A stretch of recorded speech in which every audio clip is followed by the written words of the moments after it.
Hi hello ఈరోజు మనం kundan rubber bands MDF base లేకుండా ఎలా చేసుకోవాలో చూద్దాము. దానికోసం మన ఇంట్లో సిరప్ బాటిల్స్ ఉంటాయి కదండి, క్యాప్స్, అవి వేస్ట్గా ఉంటాయి కదా, వాటిని తీసుకొని వీడియోలో చూపించినట్టు నైఫ్ వేట్ చేసేసి కట్ చేయాలి. తర్వాత నీడిల్ తీసుకొని దాన్ని కూడా వేట్ చేసేసి దాని హెల్ప్తో 2 హోల్స్ చేసుకోవాలండి. ఇలా వస్తుంది షేపు.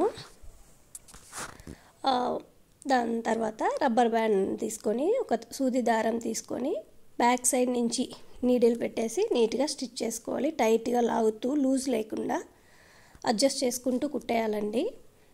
మనం ఈ క్యాప్లతోనే కాదండి, ఇంట్లో ఉండే థిక్గా ప్లాస్టిక్ షీట్స్ ఉంటాయి కదండి, వాటితో కూడా సేమ్ ఇలానే చేయొచ్చు, ఈజీగానే అయిపోతుంది. తర్వాత నీడిల్ని పైకి తీసి కట్ చేసి గమ్తో స్టిక్ చేసేసేయాలి.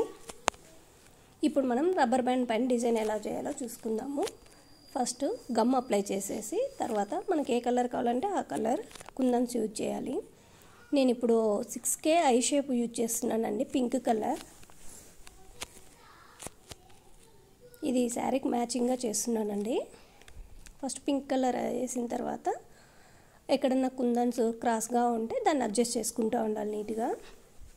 తర్వాత ఇంకొక లేయర్గా గమ్ అప్లై చేయాలి కుందన్స్ పైన, కొంచెం మిడిల్లో అప్లై చేసి ఇప్పుడు గ్రీన్ కలర్ స్టోన్స్ అంటిస్తున్నానండి.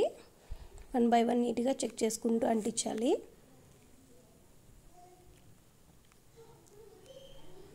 మనము డిఫరెంట్ కలర్స్ అయినా యూజ్ చేయొచ్చు, లేదు ఒకే కలర్ కావాలనుకున్నా ఒకే కలర్ యూజ్ చేసేయచ్చు. సెకండ్ లేయర్ అయిపోయిన తర్వాత మళ్ళీ గమ్ అప్లై చేయాలి. అప్లై చేసిన తర్వాత మళ్ళీ మనం గ్రీన్ కావాలంటే గ్రీన్, ఏ కలర్ కావాలంటే ఆ కలర్ వేసుకోవచ్చు. నేను మళ్ళీ పింక్ కలరే వేస్తున్నానండి. మధ్యలో మనకు కుందన్స్ ఎక్కడన్నా మిస్ప్లేస్ అయితే నీట్గా చూసుకొని అడ్జస్ట్ చేసుకోవాలి. ఇప్పుడు ఫైనల్గా మిడిల్లో 3 mm గ్రీన్ కలర్ స్టోన్ అంటించానండి. లుక్ ఈ విధంగా ఉంటుంది.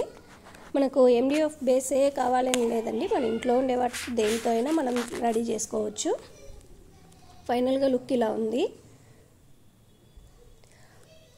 ఇవి నేను చేసిన రబ్బర్ బ్యాండ్స్ అండి, ఎండిఎఫ్ బేస్ లేకుండా.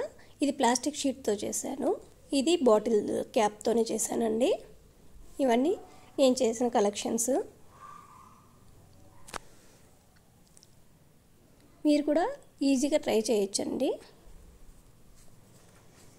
కలెక్షన్స్ ఎలా ఉన్నాయో చెప్పండి. ఇందులో మీకు ఏది నచ్చిందో చూసి కామెంట్ చేయండి.